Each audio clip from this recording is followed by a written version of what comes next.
Hello, my friends. I'm glad you can join me. This will be part two of how some aliens could see the Earth, view the Earth, and I'm a little bit under the weather. I've been working out in the rain and strong winds all week, so my immune system's down a little bit to the point where I have every night my nose is more stuffy than usual, or it's just stuffy. So I'm having to blow it a lot and stuff like that. So excuse me if I'm a little bit nasal. I shouldn't be too much, because I just blew my nose before. So I can breathe. Okay.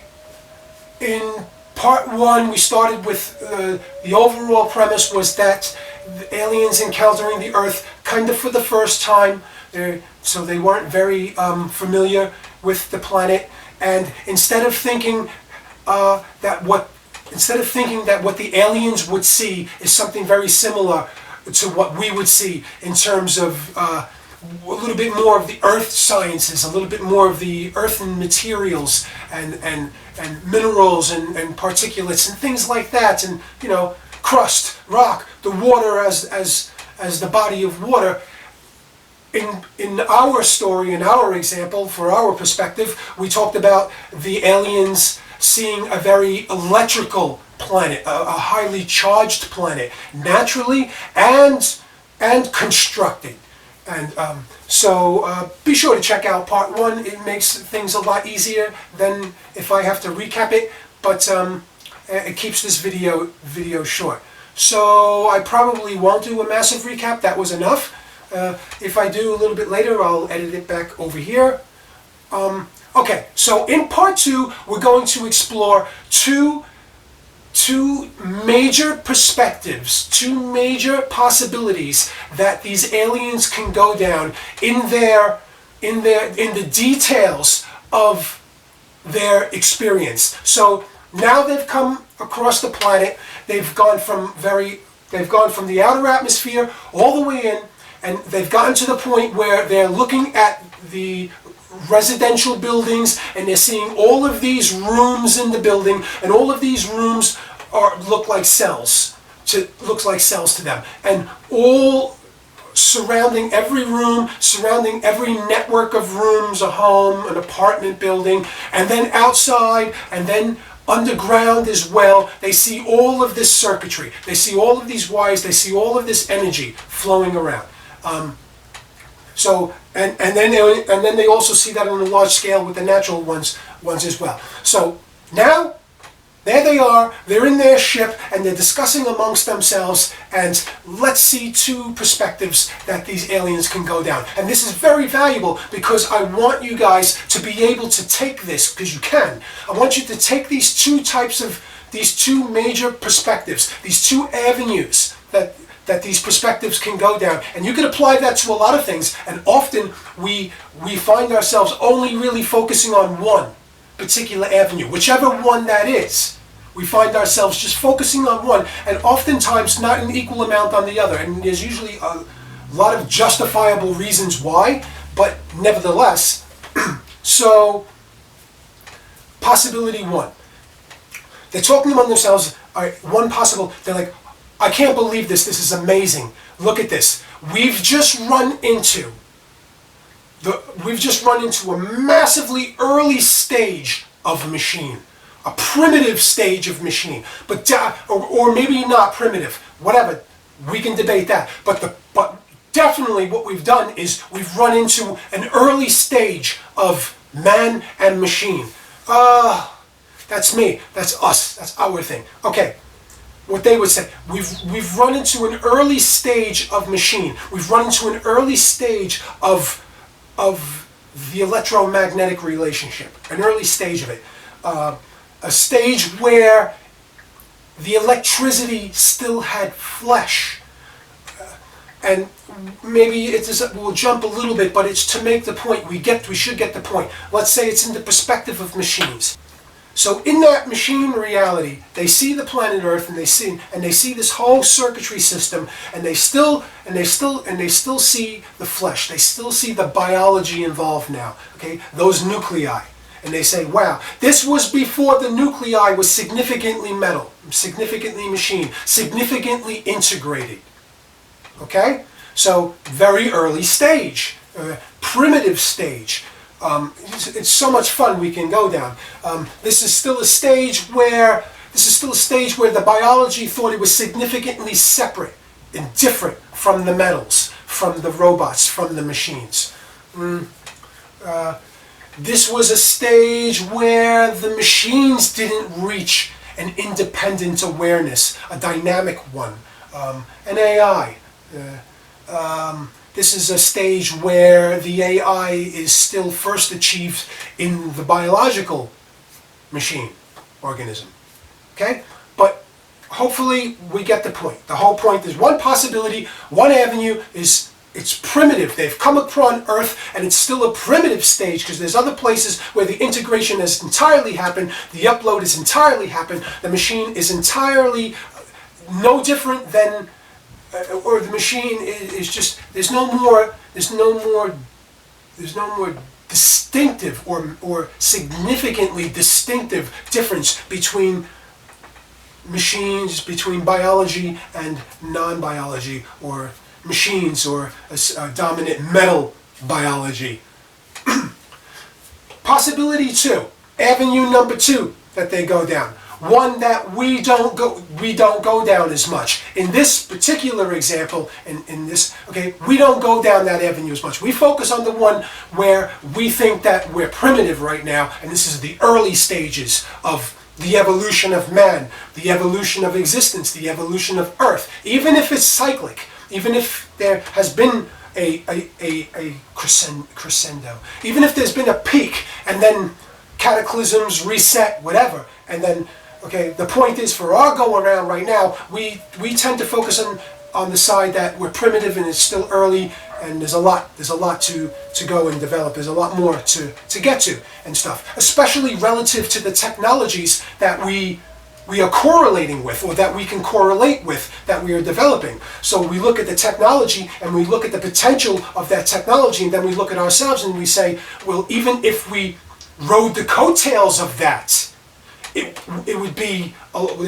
a lot more to get to from where we are right now.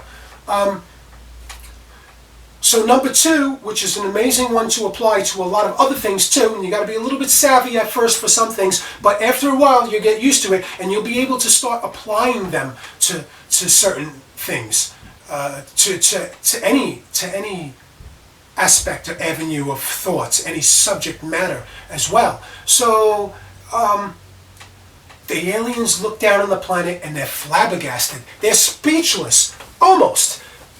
Okay, and why are they speechless? What do they see when they see the nuclei? They don't see a primitive world. They don't see a primitive stage. What they see is a futuristic stage, a state-of-the-art stage, a stage they have never seen before. And here's how the dialogue might unfold from that sort of speechless experience. We can't believe this. Do you believe what we're seeing? Do you see what we're seeing? Yeah, flabba jabba dabba dabba. With beeps, dots, clicks, or whatever. Okay? Telepathy as well? Come on. Anyway, yeah, I do see it. You thinking what I'm thinking? Yeah, it's incredible. What's incredible? The machine is becoming biological. So instead of coming on this side and thinking that everything is primitive, okay, think the opposite way, literally, okay, that it's a highly advanced world because the machine, the reality, is continuing to develop and evolve, so that integration isn't lagging behind on the biological side, trying to bring the biological side up to it. One day, the biological organisms, the carbon, all those carbon-based life, they'll catch up to us and we'll integrate. And they'll upload to us, and this will be No. No, in fact, it's the machine, it's the metal, it's the network, it's the system. It's the system of all of those, mechanical, work, mechanical interaction that's trying to develop a biology for itself. So when they look at that, they say, incredible, incredible, the machine is developing a flesh. Now there's many ways to talk about some of the details. Could be farming, slowly harvesting. It certainly could be on that scale. Okay, the machine is intricately, in some of its limited ways already, because it definitely starts. The premise of the machine definitely starts as like a function, a soldier, a servant to man.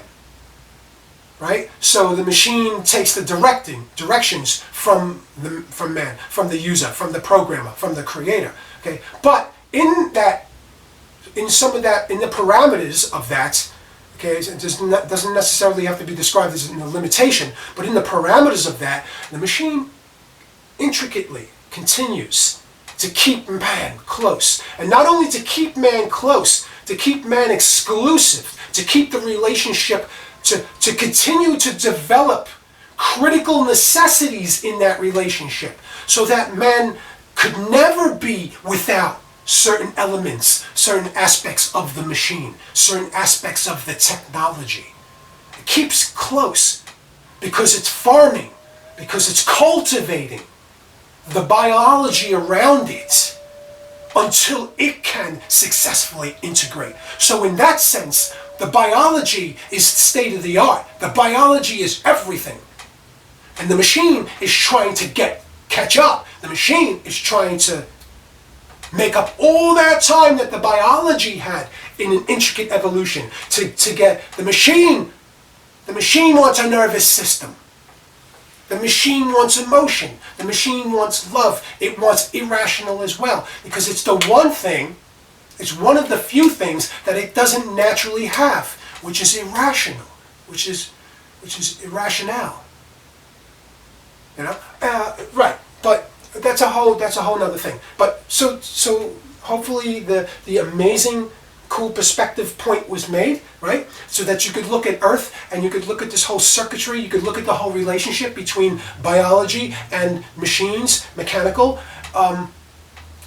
You could look at that as a primitive relationship at a primitive stage, at a primitive level. The relationship is at a primitive stage, or you could look at it as an advanced stage. The relationship is at an advanced stage. It's, in relatively speaking, it's moments away from an integration that would be state of the art, not primitive, but state of the art. A biological living machine. Now, that's a whole nother video. What are the benefits of a biological life? Oh, please. Like, we're not going to go there now. But don't be one of those people that thinks that a bio life is crap and limited and base level and stuff, because that is absolutely not true.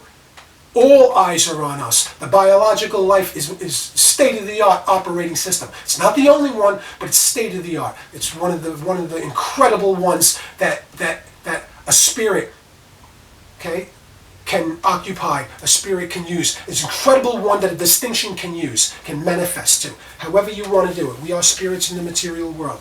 It's incredible creation of a creator, of the Father. Whatever set of terms that you'd like to use. Okay? The biological one is no mistake. So make no mistake. It serves an incredible purpose. Great operating system. It's fantastic. Of course it comes with limitations. Of course it comes with its pros and cons. Of course it does. What doesn't? What doesn't?